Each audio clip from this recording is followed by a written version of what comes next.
বাছাই পর্বে অসাধারণ পারফরমেন্স দেখিয়ে প্রথমবারের মতো নারী এশিয়া কাপে মূল পর্বে খেলার যোগ্যতা অর্জন করেছে বাংলাদেশ নারী ফুটবল দল।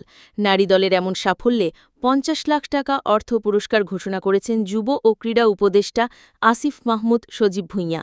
সোমবার ৭ জুলাই এক সংবাদ বিজ্ঞপ্তিতে তথ্যটি নিশ্চিত করেছেন জাতীয় ক্রীড়া পরিষদের সচিব মোহাম্মদ আমিনুল ইসলাম। বিজ্ঞপ্তিতে বলা হয়েছে, ইতিহাস গড়ে প্রথমবারের মতো এএফসি নারী এশিয়ান কাপের মূল পর্বে জায়গা করে নেওয়ায় নারী ফুটবল দলের জন্য ৫০ লাখ টাকার পুরস্কার ঘোষণা যুব ও ক্রীড়া উপদেষ্টার। এর আগেও নারী ফুটবলারদের হাতে অর্থ পুরস্কার তুলে দিয়েছিলেন ক্রীড়া উপদেষ্টা।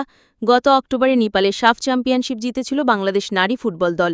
সেবার নারী দলকে ১ কোটি টাকার চেক দিয়েছিলেন আসিফ মাহমুদ সজীব ভুঁইয়া। এবারের এশিয়া কাপের বাছাই পর্বে ৩ ম্যাচ খেলে ৩টিতেই দাপটে জিতেছে বাংলাদেশ। প্রথম ম্যাচে র্যাঙ্কিংয়ে ৩৬ ধাপ এগিয়ে থাকা বাহরেইনকে ৬-০ গোলে বিধ্বস্ত করে বাংলাদেশ। দ্বিতীয় ম্যাচে শক্তিশালী মিয়ানমারকে ২-১ গোলে হারিয়ে মূল পর্বের টিকিট নিশ্চিত করে লাল সবুজের দল। তৃতীয় ম্যাচে তুর্কমেনিস্তানকেও ৭-০ গোলে উড়িয়ে দেয় বাংলাদেশ। টানা ৩ জয় নিয়ে প্রথমবারের মতো এশিয়া কাপের মূল পর্বে খেলতে যাবে বাংলাদেশ। আগামী বছরের মার্চে অস্ট্রেলিয়ায় অনুষ্ঠিত হবে এবারের এশিয়া কাপের ২১তম আসর। সকল প্রকার বিনোদন, সকল খবর আপডেট পেতে আমাদের ইউটিউব চ্যানেল এবং ফেসবুক পেজ বিশ্ব বাংলার তথ্য সাথেই থাকুন। ধন্যবাদ।